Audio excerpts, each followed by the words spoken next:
శుక్లాంబరధరం విష్ణుం శశివర్ణం చతుర్భుజం ప్రసన్నవదనం ధ్యాయేత్ సర్వవిఘ్నోపశాంతయే అగజానన పద్మార్కం గజానన మహార్నిశం అనేకదంతం భక్తానాం ఏకదంతం ఉపాస్మహే.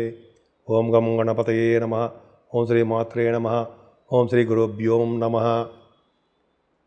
మా ఆది ఆస్ట్రాలజీని చూస్తున్నటువంటి మీ అందరికీ, అలాగే విదేశాల్లో కూడా నివసిస్తూ నన్ను ఎంతగానో ప్రోత్సహిస్తూ నాకు ఫోన్ చేస్తూ ఉన్నటువంటి మీ అందరికీ పేరు పేరున నా హృదయపూర్వక నమస్కారాలు. మీరు మీ జాతకాలు తెలుసుకోవాలనుకుంటే మా ఆది ఆస్ట్రాలజీని సంప్రదించవచ్చు. ఈ నెంబర్ ఫోన్ చేస్తే నేను లిఫ్ట్ చేస్తాను, నేనే మీకు సమాధానం చెప్తూ ఉంటా. అంతేకాకుండా మీ జాతకాలు చెప్పించుకోవాలనుకుంటే date of birth, time of birth, place of birth ఈ మూడు ఉండాలండి. ఉంటే మనం జాతకాలు చెప్పచ్చు.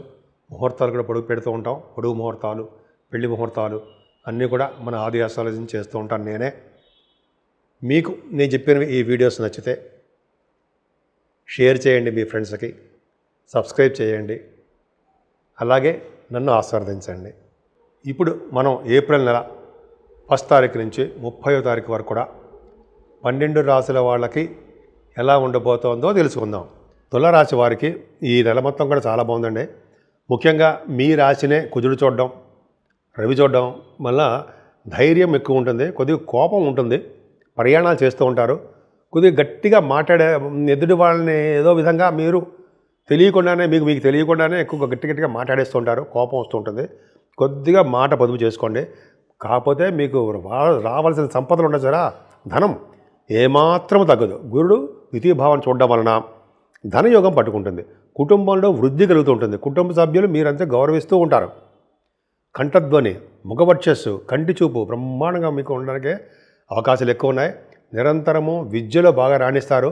సంగీతం సాహిత్యంలో ఉన్న వాళ్ళకి, సంగీత సాధన పాడే వాళ్ళకి మంచి అవకాశాలు, అలాగే యాంకరింగ్ వృత్తిలో ఉన్న వాళ్ళకి, యాంకరింగ్గా పనిచేసే వాళ్ళకి బాగా ఆదాయ వనరులు బాగా ఉండడము అద్భుతంగా ఉన్నాయండి. వేళపడ్డ భోజనం, ఎక్కడికి వెళ్ళినా భోజన వసతులు మీకు బ్రహ్మాండంగా ఉంటాయి. అంతేకాకుండా గురుదృష్టి 4th భావానికి ఉండడం వల్ల మీరు ఈ సంవత్సరంలో ఏప్రిల్ నుంచి గృహాలు కానీ, వాహనాలు కానీ, భూములు కానీ కొనుక్కుంటారు. మీ జాతకాల రీత్యా చదువులో ఏమాత్రం వెనకబడరు. కంఫర్టబుల్నెస్ ఎక్కువ, సుఖం ఎక్కువ, కష్టం తక్కువ అంటారు సరే, అలా ఉంటుంది. అలాగే మీ తల్లిగారికి ఆరోగ్యం బాగుంటుంది. ముఖ్యంగా కళారంగంలో సంగీతం చేసే వాళ్ళకి, సంగీత సాధన చేసే వాళ్ళకి బాగా ప్రోగ్రామ్స్ రావడము, సక్సెస్ అవ్వడము ఎక్కువ ఉంటుంది. అన్నిటికంటే ముఖ్యం ఆరోభావం. ఆరోభావంలో రవి బుధులు, శత్రువుల ద్వారా ధన సంపాదన ఉంటుంది. అలాగే బుధ శుక్రుడు ఆరోభావంలో మంచివాడు కాదు కదా.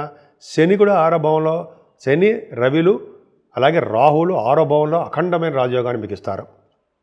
అంటే ప్రతి విషయంలోనూ సక్సెస్ అవ్వడము, అనారోగ్య సమస్యల నుంచి బయటపడము, అంటే శత్రు భయం లేకుండా, రుణ భయం లేకుండా, రోగ బాధలు తక్కువ ముఖంగా ఉంటూ అన్ని రంగాల్లోనూ ముందంజలో ఉంటూ స్పీడ్గా ఉండడానికి అవకాశాలు ఎక్కువ. ముఖ్యంగా గవర్నమెంట్ ఆర్గనైజేషన్స్లో ఉద్యోగాలు రావడానికి అవకాశం మీకు ఎక్కువగా ఉంది. అదే ఆడవాళ్ళకి చెప్తున్నానండి, మీరు కష్టపడుతున్నారు, ఇంటర్వ్యూస్కి వెళ్తున్నారు, విజయం సాధిస్తారు. ఆరో భావంలో శని బ్రహ్మాండంగా ఉన్నాడు కాబట్టి సక్సెస్ రేట్ ఎక్కువ ఉంటుంది. శని, రవి, రాహువులు ఈ ముగ్గురు ఆరో భావంలో రాజయోగాన్ని ఇచ్చి తీరుతారు. అలాగే విదేశ పర్యటన చేయడానికి అవకాశం ఎక్కువ ఉంటుంది.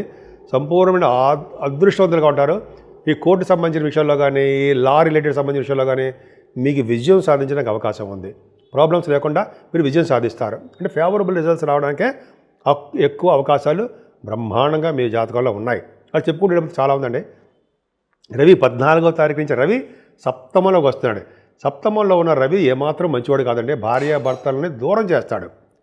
భార్యాభర్తల విషయంలో చాలా ఇబ్బందికరంగా ఉంటుంది. సప్తమంలో రవి ఉండడం వల్ల వేరే వాళ్ళ ఇళ్లలో ఉండి అక్కడ ఉంటూ వాళ్ళ యొక్క భోజనాలు చేయడానికి అవకాశం ఉంటుంది. స్త్రీ మూలకంగా ధన సంపాదన ఖచ్చితంగా ఉంటుంది.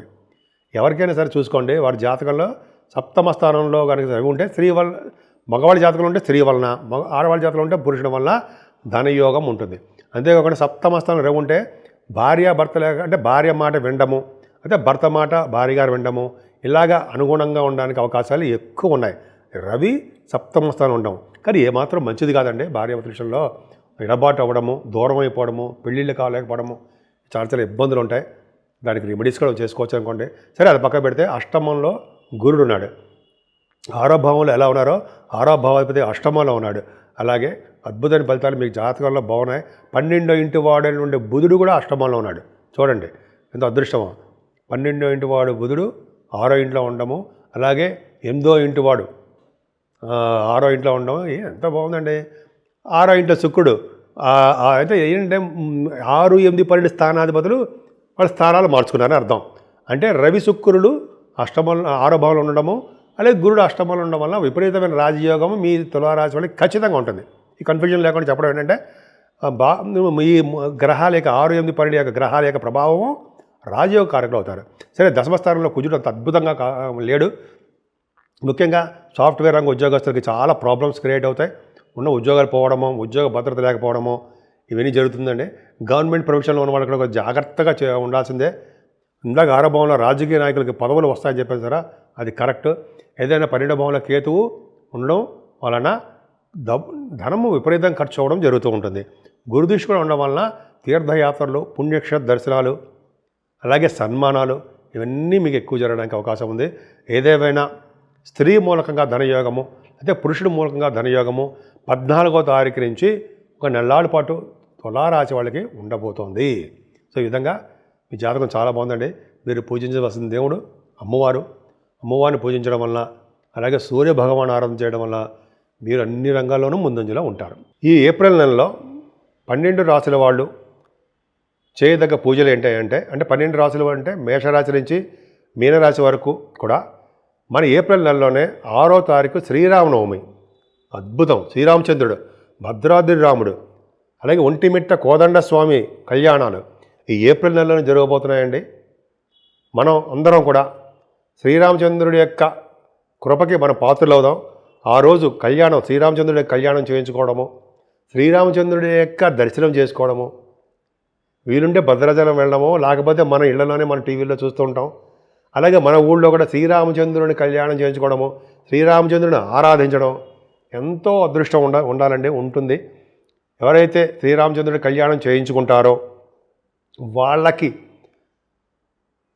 పెళ్ళిళ్ళు అవని వాళ్ళకి పెళ్ళిళ్ళు అవ్వడము, భార్యాభర్తల మధ్య విషయంలో ఏమైనా ప్రాబ్లమ్స్ ఉంటే అవి సక్సెస్ అవ్వడము, కోర్టు వ్యవహారాలు ఏమైనా ఉంటే అవి వాటిల్లో విజయం సాధించడము, ఉద్యోగ వ్యాపారాల్లో కూడా విజయం సాధించడము, మనం పిల్లల విషయంలో వాళ్ళకి భవిష్యత్తు బాగా ఉండడము, మనం ఏ రంగంలో ఉన్నా ఆ రంగంలో వృద్ధి కలగడము, ముఖ్యంగా సినిమా రంగము, టెలివిజన్ రంగము, అలాగే రాజకీయ రంగం, పొలిటికల్ రంగం, ఇలాగా అన్ని రంగాల్లో ఉన్న వాళ్ళందరికీ కూడా శ్రీరామచంద్రుడి యొక్క ఆశీస్సులు ఖచ్చితంగా కావాలండి. శ్రీరాముడు, అమ్మవారు సీతాదేవి, లక్ష్మణస్వామి, భరత శత్రుఘ్నులు వీళ్ళందరి యొక్క ప్రభావం మనమే ఉండాలి. సో ఏమాత్రము మనకు మీకు అవకాశం ఉన్నా 6వ తారీఖుని స్వామివారి యొక్క దర్శనము, స్వామివారి యొక్క కళ్యాణాలు మన ఊళ్ళోనే ఉంటాయి. అలాగే పానకము, వడపప్పు విశేషం ఉందండి. పానకం, వడపప్పు ఎవరైతే చేయిస్తారో శ్రీరామచంద్రుడికి వాళ్ళ భార్యాభర్తల యొక్క అన్యోన్య దాంపత్యం ఉంటుంది అని శాస్త్రం చెప్తోంది. సో ఈ విధంగా మనం శ్రీరామచంద్రుడిని కొలుద్దాము. అలాగే సంకటహర చతుర్థి కూడా ఉందండి ఈ నెలలో కూడానే. అద్భుతమైన పండుగలు చాలా ఉన్నాయి. మనం ముఖ్యంగా శ్రీరామచంద్రుడిని మనం కొలుద్దాం. ఒంటిమిట్ట శ్రీరామచంద్రుడు కళ్యాణం ఎంతో అద్భుతం అండి. ఆయన కూడా కొలుద్దాం. శ్రీరామచంద్రుడిని ఎక్కడున్నా సరే రామ రామ రామ అంటే ఎన్నో పాపాలు పోతాయని మనం చాలా గురువుగారు చెప్తుంటారు కదండి.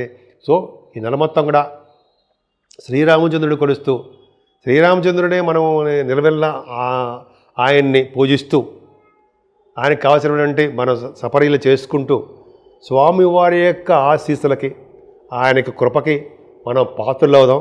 మీ అందరికీ కూడా ఈ చూస్తున్న మీ టీవీ మన టీవీ అంటే మన ఆది అస్ట్రాలజీ చూస్తున్నటువంటి మీ అందరికీ కూడా ఈ నెల మొత్తం కూడా శుభాలు చేకూరాలని, విదేశాల్లో ఉన్న వాళ్ళకు కూడా మంచి జరగాలని, ముఖ్యంగా మీ ఉద్యోగ భద్రత ఉండాలని, సాఫ్ట్వేర్ రంగ ఉద్యోగస్తులు కానీ ఏ రంగంలో ఉన్నా సరే వాళ్ళకి, అలాగే వ్యాపారస్తులకి చాలా బాగుండాలని, దినదిన ప్రవర్ధమానం అవుతూ ఉండాలని, సినిమా రంగంలోనూ టెలివిజన్ రంగంలో ఉన్న వాళ్ళందరూ కూడా ఎప్పుడు ఆనందంగా ఉండాలని, ప్రజాసేవ చేసుకుని పునీతులు అవ్వాలని, అలాగే శ్రీరామచంద్రుడిని మనం నిలువెల్లా కొలుస్తూ రాముల వారికి అలాగే శ్రీరామచంద్రుల వారికి ఆయన కొలుస్తూ మనం మర్చిపోకుండా ఉండవలసిన దేవుడు ఆంజనేయ స్వామి.